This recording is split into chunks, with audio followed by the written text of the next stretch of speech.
All right. So section 5.7, for those of you that are at home, the notes look like this, is all about roots and zeros, okay? So up until this point, we've learned that zeros of functions, and you kind of see these notes here I'm going to read through. Any value that we can plug in for x, it's going to make our equation equal zero, right? Or our solutions. It's where our graph crosses that x-axis, right? That's where I have my solutions, my x-intercepts, roots. They all pretty much mean the same thing when you solve for x, all that stuff is usually the same process, okay? And before, when we started to do this by graphing, we found that we had different kinds of solutions. So we had two real, we had two separate x values that we found. So it crossed the x-axis here and here. Or when we solved by factoring or something like that, we had x equals one number, x equals another number, right? Two distinct solutions. We had one real solution. Remember, that was when our graph touched the x-axis. So two solutions kind of looked like this. One solution when my graph just touches that x-axis looked like this. That's when I just had one answer. It just touched the x-axis, did not cross. And we got down to a point where we had like x minus 2 times x minus 2 equals 0, or x minus 2 squared. We just had to set it equal to 0 one time, right? So that gave us one real solution. And then there was also a situation where we had no real solutions. And when that was the case, if we were to take a look at the graph, it did not cross or touch the x-axis. So there was no interaction there whatsoever, okay? And that's when we said we had no real solutions. A lot of this is just things that we discussed before. So hopefully we can just recall a lot of these ideas. But we're going to see how they apply now when we're solving through and we're finding our solutions, but then we're also going to describe the type of solutions that we have. Do we have two real solutions? Do we just have one real solution? Do we have imaginary solutions? And we're going to use all the different methods of solving that we've seen before to help us out with that, okay? So that's kind of our focus for this section. Are there any questions up until this point? Okay. So how are we going to go about this? What are we going to do to be able to solve our equations? Well, if you remember from before, we had different methods for solving. With polynomials, we had our factoring method, so taking out a GCF, our special patterns, which we're going to see today, slide and divide method, right? Factoring normally. We also had the quadratic formula. Remember, if we couldn't factor something normally, we had to use the quadratic formula to help us solve. And then, of course, we had the square root method as well, which is a situation where we were solving something and we had imaginary answers, okay, which is something that will come up throughout this section when we're describing the different types of roots that we have, okay? Any questions about any of those methods? Hopefully we're familiar with those. We will revisit a lot of them today throughout our practice. So if we do have any questions, hopefully it gets solidified for us throughout our practice, okay? I'll kind of just go through the first question on my own. And then if you have any issues with that, we'll take care of some of those problems that you might have, excuse me, might have. And then we'll kind of work through the other examples as a class, okay? So the first thing I'm going to do, it says solve the equation and determine the number and type of roots. I'm going to go through all of my different methods, right? I'm going to try and take out a GCF. I'm going to try and factor normally. If I can't, I'm going to go to quadratic formula. Just kind of use any tool that I have to be able to solve. So the first thing that I'm going to see here is I have x squared plus 6x plus 9. I'll probably factor that normally.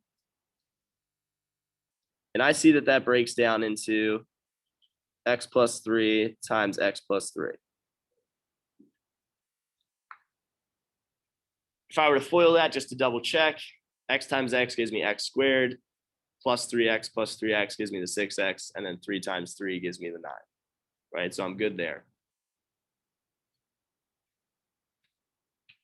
Referencing the note on the first page, another way we could have wrote this was x plus 3 squared equals 0. Just kind of expressing your answers both ways. To go ahead and actually solve for our solution, so I want to solve for x, what am I going to have to do to get an actual value for my answer there? What do I have to do with that x plus 3?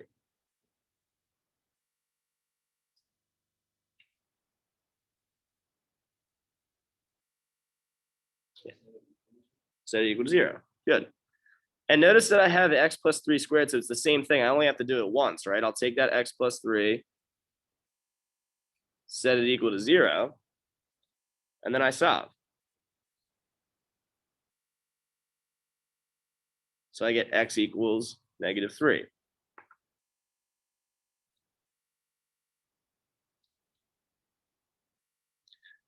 Now that aspect of what we've done in class so far shouldn't be terribly new, right? Just factoring, solving.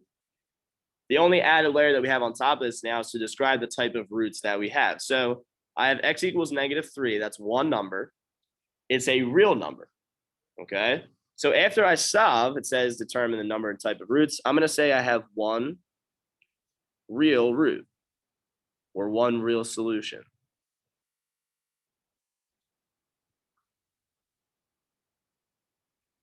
So now we're taking our solutions and actually going ahead and describing what they are. Okay. Any questions about that first example?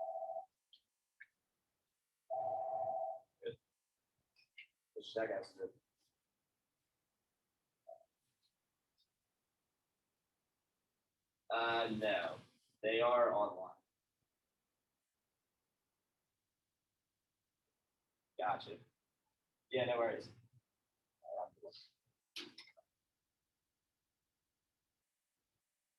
Sorry about that. Any questions about the first example? No? We're good? Okay. Example 2. I have x cubed plus 25x equals 0. What do you think is the first thing I should do to start by simplifying here, Jake? To factor out an x, right? I have a GCF. That's usually the first thing I want to look for and be able to do. What would the, oh, you said it already, so factor out the x, right? And what's going to be left on the inside after I take out an x, Jenna? X squared plus 25, good. And that whole thing is still equal to 0. Okay. So I factor out that GCF. And now what I'm going to do is take each of those, because I can't break down the parentheses or what's inside my parentheses any further, right? So I'm going to take each of those, set them equal to 0, because now I'm going to try and find my solutions. Well, x equals 0 is one of my solutions, right? That's fine. And I also have x squared plus 25 equals 0.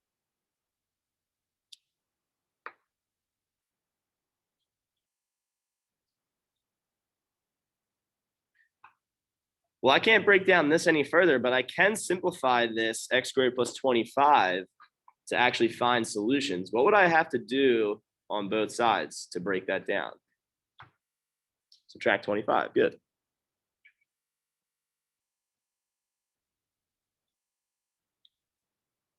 Now I have x squared equals -25. Now the method that we're using, just as a heads up, as you're kind of copying things down and catching up, is the square root method, okay? So there's certain properties and distinctions about the square root method that we should be able to use, right? Or be able to remember. We have to get x squared by itself, which we did. How do we undo a square root? Or I just gave it away. How do we undo a square? Ah, good, nice. Take the square root, right? So I take the square root of both sides. And that's going to leave me with x. But there was also another distinct piece of taking the square root of both sides. Okay, so we take out the I, and I have I squared root of 25. So we're using the square root method, excuse me, when we're having answers that were imaginary. So I take the I out, square root of 25 is 5. So I have x equals 5i, but that other piece of the square root method, when I take the square of both sides, what am I missing?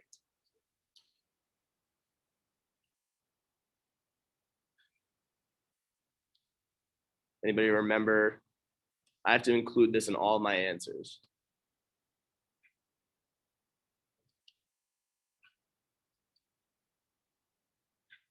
Anybody at home have any ideas?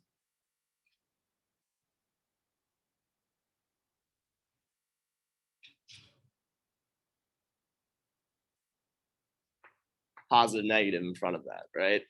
I'm taking into account, remember when you square something, if you square -2, that's +4, right? If you square +2, that's also +4.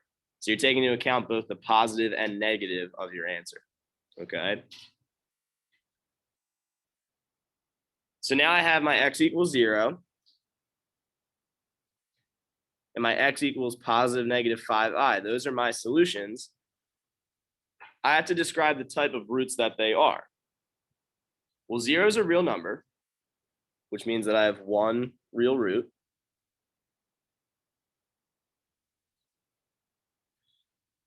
But when I'm describing the positive -5i, first off, I have positive negative, so it's going to be two answers. So I'm going to have 2. And 5i is an imaginary number, so I have 2 imaginary roots.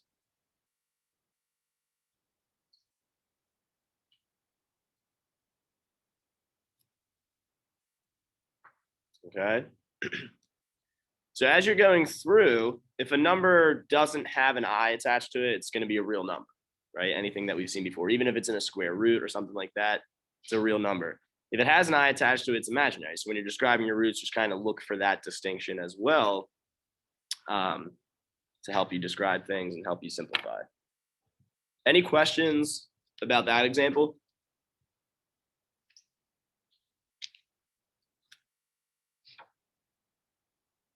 So we've seen factoring normally, we've seen the square root method and taking out a GCF. You see that all of these ideas that we've seen before are starting to kind of pile on top of each other. So let's make sure that we review those as well as we're going through. Example 3. It's a little different. I have x to the 4th minus 16 equals 0. Does anybody have any ideas how I might be able to break this down, or what maybe my first step should be?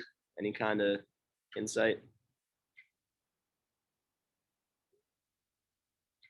Take this square root. So are you saying like break each of these down, or take the square root of both of them almost? Yeah. Okay. So that's a really good idea, right? It's a special pattern. Okay. And we didn't work with special patterns the most out of all of our different tools. So let's think about how we would break this down. What can I break x to the 4th into? X squared and x squared. Good. How can I break the -16? So be careful about the negative aspect.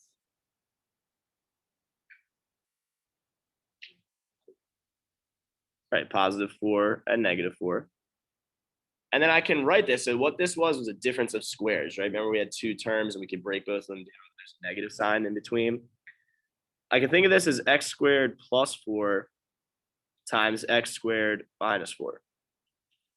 This is all set equal to 0 still. Now in the previous class, excuse me. In the previous class, they said, well, why don't we just add 16 to both sides and then take the 4th root of either side, right? Because then you would get x equals positive -2. Well, that's not a bad idea, except you wouldn't take into account all of the answers that you're actually going to have to get, right?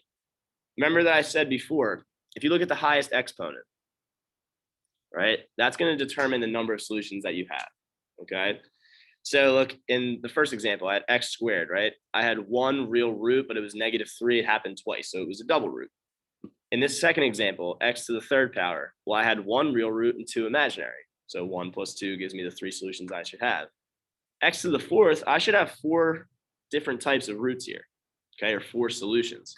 If I only took the cube or the 4th root of +16, if I added 16 both sides, I'd only find 2. So that's a good sign for you to say, okay, am I doing the right thing? Am I on the right track? Yes or no? Okay. We're on the right track by doing this and splitting it up into our special pattern. All right. Any questions about that idea or anything related to what I just said? Okay. We'll take each of these terms here and set them equal to 0. So I have x squared plus 4 equals 0, and x squared minus 4 equals 0.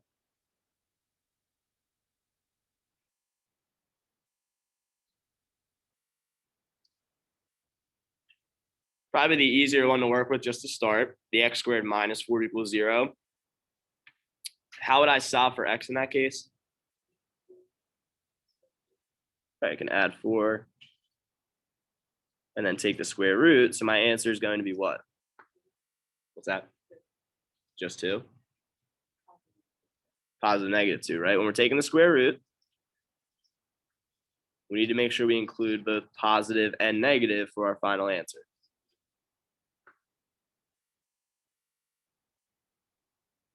Okay. Let's take a second, jot that down.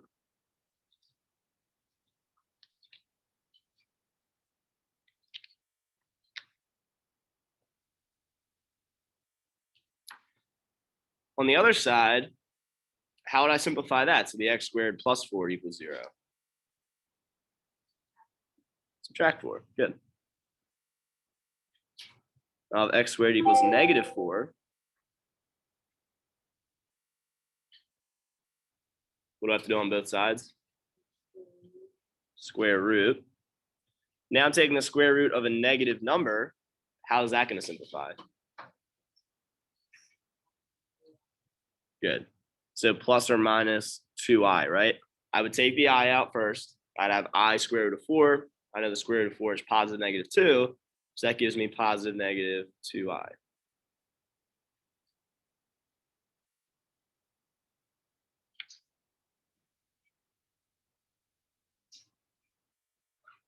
Okay.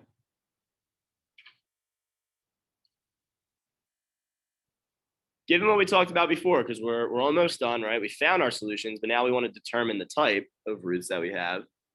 How would you describe these roots? What do we have here? Using words like real, roots, imaginary. Vince? Okay, so we do have real and imaginary, but I have the plus and minus here. So this is really, if I were to list this out, I have 2i, -2i, 2, and -2. So instead of 1, it would be good. So I have 2 real, 2 imaginary. Again, excuse me. Again, if you were to look at the original equation that you're given, it's x to the 4th, so you should expect to find 4 solutions. And that's what we have here, 2 real, 2 imaginary.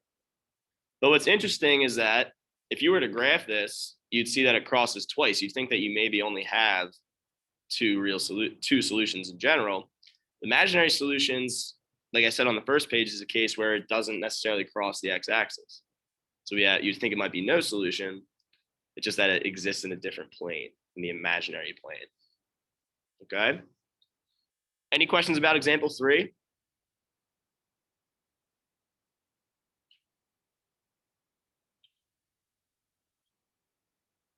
Okay. Example 4. I have x cubed minus 6x squared plus 7x equals 0. It's the first thing I might want to do to start this equation. Take the x out. What's that? Yeah, you're good. So take the x out. And what's left on the inside? John? X squared minus 6x plus 7 equals 0. Good. Just going to kind of section this off here.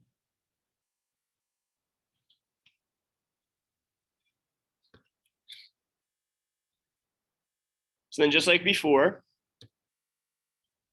I'll have x equals 0, right, from that first term. And I'm going to set the other term, x squared minus 6x plus 7 equal to 0.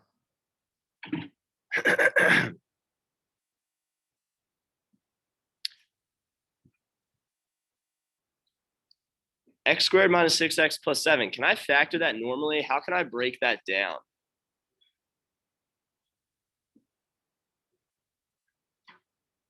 Yeah. So if you were to go through and think about this, it took us a little bit longer in the last class to think about this, but x squared minus 6x plus 7. I can't factor that normally. There's no factors of 7 besides 7 and 1, right? And if I were to, interchange my negatives and positives and all of that, it wouldn't allow me to get back the original equation that I have here, right? If I tried to factor it and then FOIL it back. So when that's the case, we can't forget about what we need to use when we can't factor normally, which is the quadratic formula, okay? Does anybody remember the quadratic formula? Somebody besides Jenna.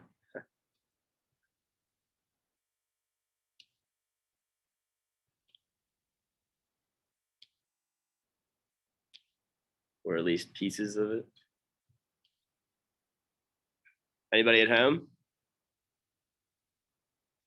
Quadratic formula.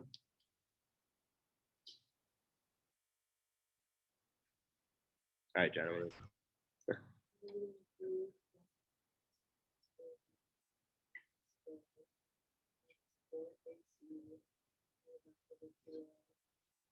Good. So negative b plus or minus the square root of b squared minus 4ac all over 2a. Right? We did a lot of work with that before, so hopefully you can remember at least pieces of that. But you might need that either tonight on a homework or later on in class to be able to use that equation to help you solve for certain solutions. 2a, sorry.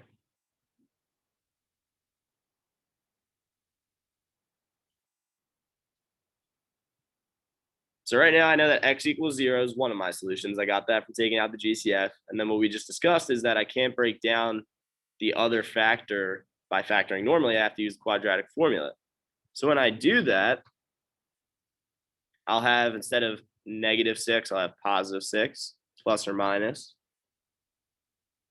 -6 squared minus 4 times 1 times 7 all over 2 times 1.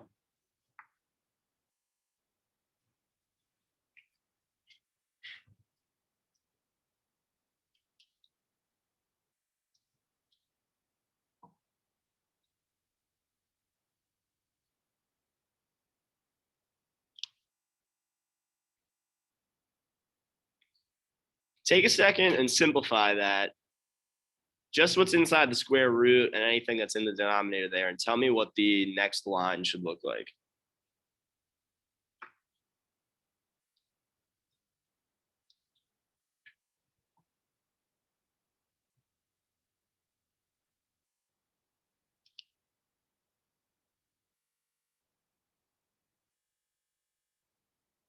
Jake, you got it?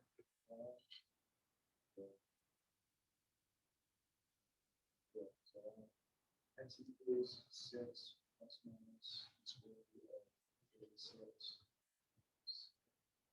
And what's 36 minus 28?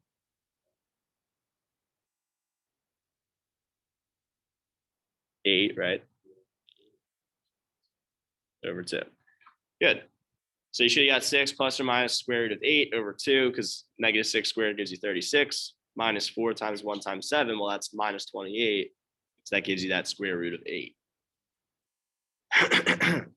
Now, in the past, I might have asked you to break that down a little bit further and kind of simplify things. But what we should notice is that 6 plus or minus the square root of 8 divided by 2.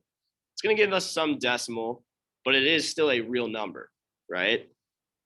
Whether we do 6 plus the square root of 8 divided by 2 or 6 minus the square root of 8 divided by 2, they're both real numbers. So these are my answers. Don't forget about the x equals 0 from above, right? We got that from the GCF. How would you describe the roots given those three answers? Jenna?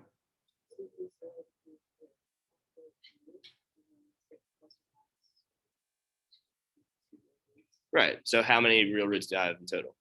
Right. So you can just say that. You don't have to break it out necessarily by individual answers, although I understand maybe why you did that. But you could say that you have 3 real roots for this particular question. And again, notice that my power of this is x cubed. So it's x to the 3rd power. I have 3 solutions total. Okay. Just something to kind of keep in mind. Any questions about any of the examples that we just did or anything related to finding the solutions or labeling them?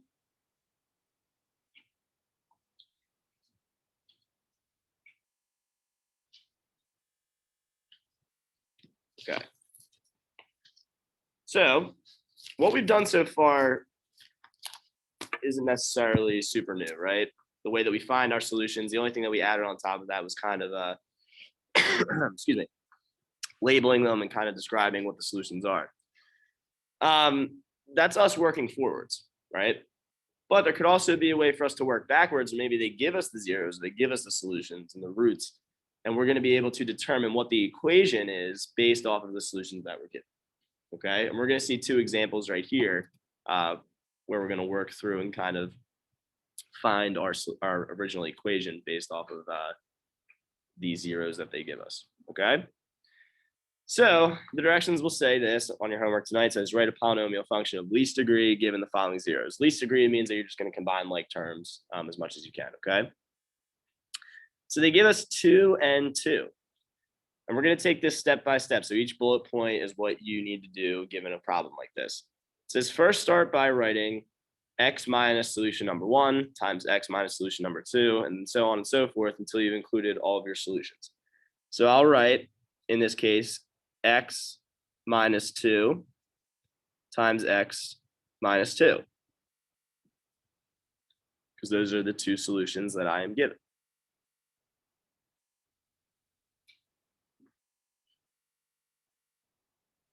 Okay. Then it says FOIL the terms in your parentheses. And the other note that's a part of that is there will be times when you are going to have to regroup based off of if you're dealing with zeros that are imaginary or you can't combine real numbers. So in this case, I have real numbers, which is pretty easy. So I'm going to FOIL that. And what am I going to get when I FOIL x minus 2 times x minus 2? What's the next line going to be?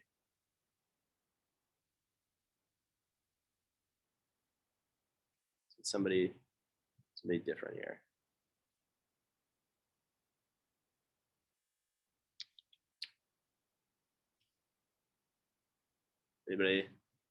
Anybody new, maybe?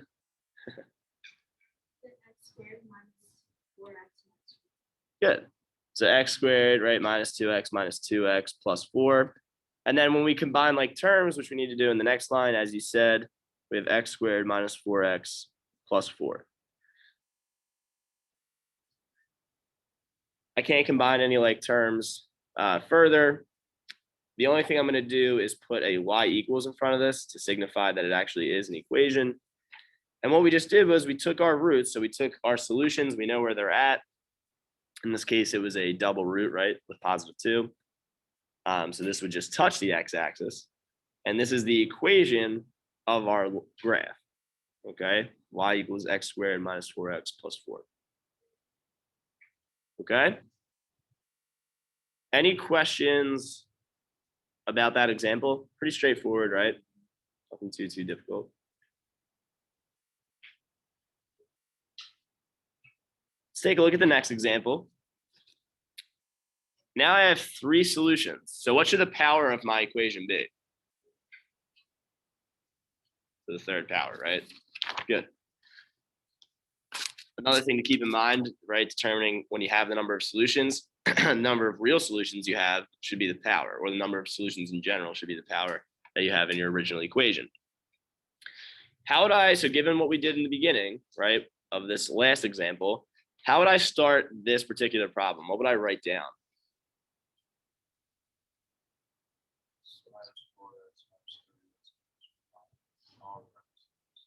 So close.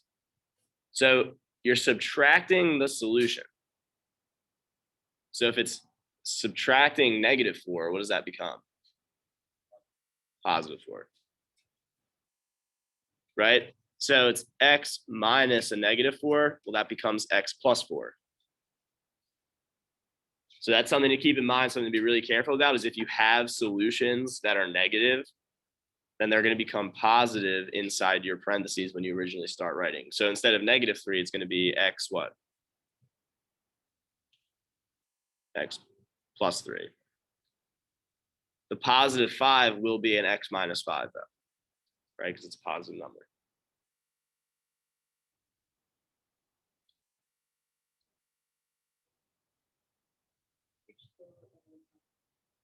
Exactly. So from this case, or in this case, excuse me, I have 3 terms here, right?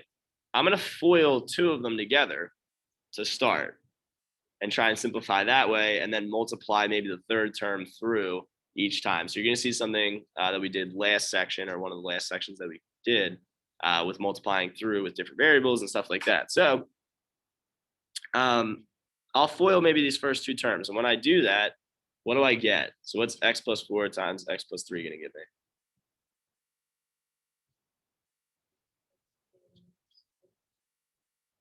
X squared plus, what was it? So not 12x, because I have x times 3 gives me 3x. Good. So x squared plus 7x plus 12.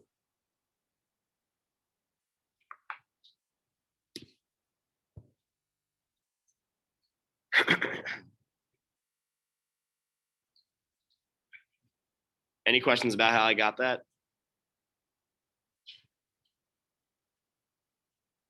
But then I still have this x minus 5 kind of floating around there that I have to multiply through by each of these terms as well.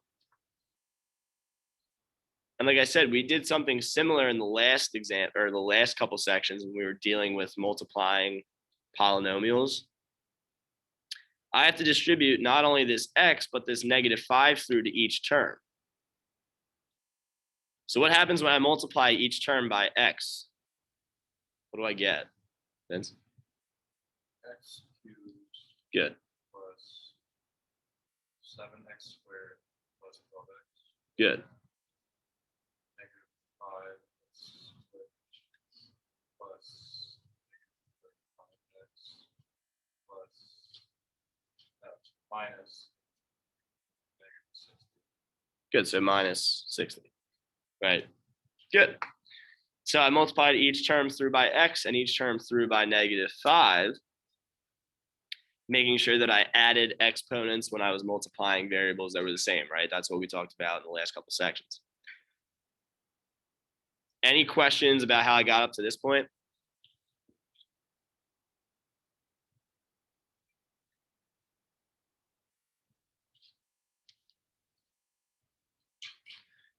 But now I want to go through and combine any like terms that I have. So x cubed, can I combine anything with the x cubed?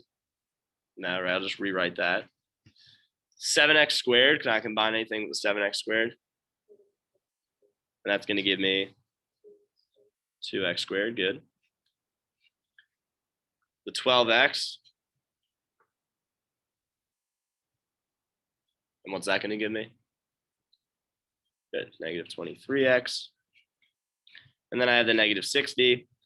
So my original equation, given the zeros or the solutions or the roots, negative 4, negative 3, and positive 5, gave me y equals x cubed plus 2x squared minus 23x minus 60. Again, notice that I have an x cubed. I started with 3 zeros, so that is my final answer. Any questions about that example or anything that we covered today?